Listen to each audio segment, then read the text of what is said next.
Selamat pagi pemirsa, kembali lagi bersama saya Suman Rafiq di Kabar Yogyakarta. Program yang menyajikan informasi terbaru dan terpercaya seputar peristiwa di Yogyakarta. Tetap bersama kami untuk mengetahui kabar terkini dari kota istimewa ini. Berita pertama pagi ini datang dari kawasan Ring Road Barat, Yogyakarta. Pemerintah daerah telah memberlakukan kebijakan penutupan akses putar balik di beberapa titik strategis sejak akhir bulan Agustus 2024. Akses yang ditutup meliputi area di dekat Universitas Muhammadiyah Yogyakarta dan Universitas Alma-Ata. Langkah ini diambil sebagai upaya untuk meningkatkan keamanan di jalan raya, serta mengurangi risiko kecelakaan dan kepadatan lalu lintas yang kerap terjadi di lokasi tersebut. Namun, kebijakan ini juga memunculkan tantangan baru bagi para pengguna jalan. Sebagai pengganti akses yang ditutup, pengguna jalan diimbau untuk menggunakan simpang dongkelan atau simpang kasihan untuk berputar arah. Namun, penambahan jarak ini memang berdampak pada waktu tempuh dan konsumsi bahan bakar, terutama bagi mereka yang sering melintasi jalur tersebut. Menurut saya penutupan jalur lambat atau jalur cepat ini sangat merugikan mahasiswa maupun masyarakat sekitar, karena akan sangat berdampak sekali kepada jadwal-jadwal mahasiswa yang mepet dan akan muter lebih jauh. Akibatnya mereka bisa telat dan terburu-buru dan akhirnya masuk kelas terlambat.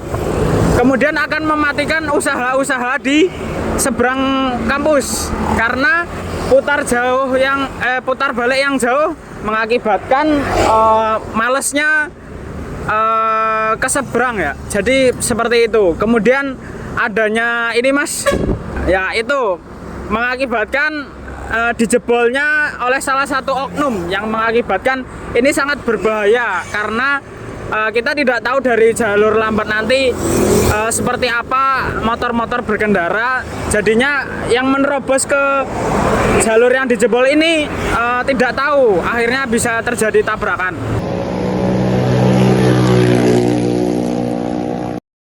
Menurut kami tentang penutupan jalan yang di Ring Road itu sangat menyusahkan, apalagi buat pengendara mobil dan motor itu putar baliknya sangat jauh. Apalagi kita anak Unires, kalau misalnya kita mau jajan ke seberang itu sangat jauh putar baliknya. Terus yang kedua itu meresahkan karena banyaknya pengendara yang melawan arus gitu.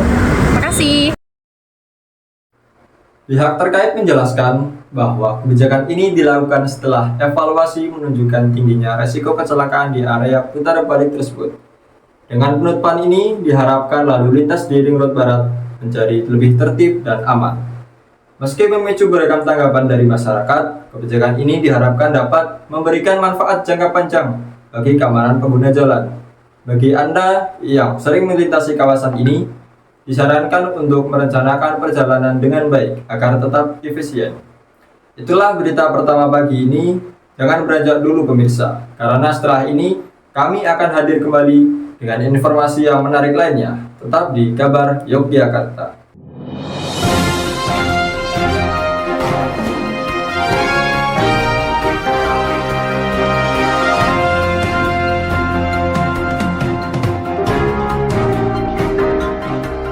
Baik pemirsa, untuk berita selanjutnya berada di alun-alun Kidul, yaitu pameran pertanahan Kasultanan. Yogyakarta yang dikenal sebagai kota budaya kembali menyuguhkan sebuah acara yang unik dan penuh makna, yakni pameran pertanahan Tales of the Land We Live In, Sultanate Ground Exhibition. Pameran ini mengajak masyarakat untuk memahami lebih dalam tentang tanah sebagai bagian tak terpisahkan dari kehidupan, sejarah dan budaya kita, khususnya di Yogyakarta. Pameran ini menghadirkan berbagai instalasi seni, arsip bersejarah, dan media interaktif yang membahas konsep Sultanate Ground atau tanah kerajaan. Sebagai warisan penting dari Kesultanan Yogyakarta, tanah ini tidak hanya memiliki nilai historis, tetapi juga menjadi bagian dari identitas masyarakat lokal. Dengan tema Tales of the Land We Live In, pameran ini juga memberikan paduan praktis kepada pengunjung tentang bagaimana tanah dapat dimanfaatkan secara bijak, sesuai dengan aturan yang berlaku. Hal ini menjadi sangat relevan mengingat dinamika kependudukan di Yogyakarta yang terus berkembang. Tujuannya sebenarnya sesimpel ingin mengedukasi dan memberikan informasi gitu ya terhadap masyarakat luas sebenarnya, karena target audiensnya juga masyarakat umum di DIY maupun mungkin pendatang yang bukan asli Jogja pun juga monggo banget datang gitu kan, karena Tanah Kasultanan ini sendiri kan sebenarnya bisa dimanfaatkan oleh semua orang gitu ya, selama memang mereka mengikuti prosedur-prosedur yang ada yang bisa dilihat juga tadi di pameran gitu. Jadi harapannya saat nanti teman-teman pengunjung sudah mampir ke sini gitu, jadi punya rasa kepemilikan, punya sense of belonging gitu ya terhadap Tanah Kasultanan ini gitu, karena ini sangat spesial ya, nggak ada di daerah lain gitu ya, tata kelolanya juga sangat spesial, maka dari itu harapannya sih bisa memanfaatkannya itu secara maksimal gitu, bahwa ini tuh milik bersama, bisa dimanfaatkan secara bersamaan juga seperti itu. Makanya juga tajuknya Tales of the Land We Live In gitu. Jadi kita di sini pengen memberikan kisah gitu ya dari masa lampau sampai masa kini, dari sejarah hingga pengelolaannya, tata cara pemakaiannya, dan manfaat-manfaat yang bisa dimaksimalkan gitu dari Tanah Kasultanan ini.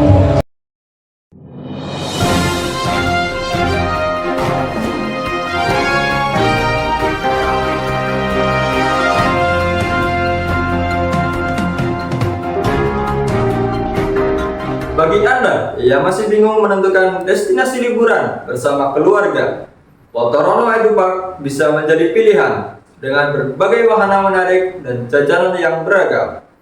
Tempat ini memberikan pengalaman liburan yang seru dan tak terlupakan. Dan pemirsa, ini sekaligus mengakhiri kabar Yogyakarta pagi hari ini.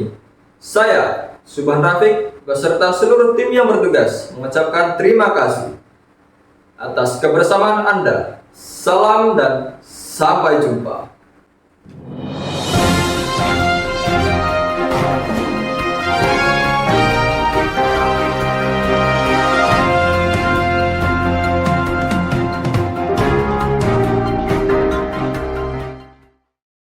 Dalam rangka memperingati hari jadi Potorono yang ke-78, sebuah acara menarik digelar untuk masyarakat.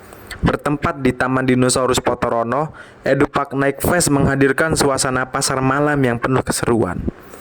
Acara ini berlangsung mulai tanggal 1 hingga 23 November 2024 dan terbuka untuk semua kalangan tanpa biaya masuk alias gratis.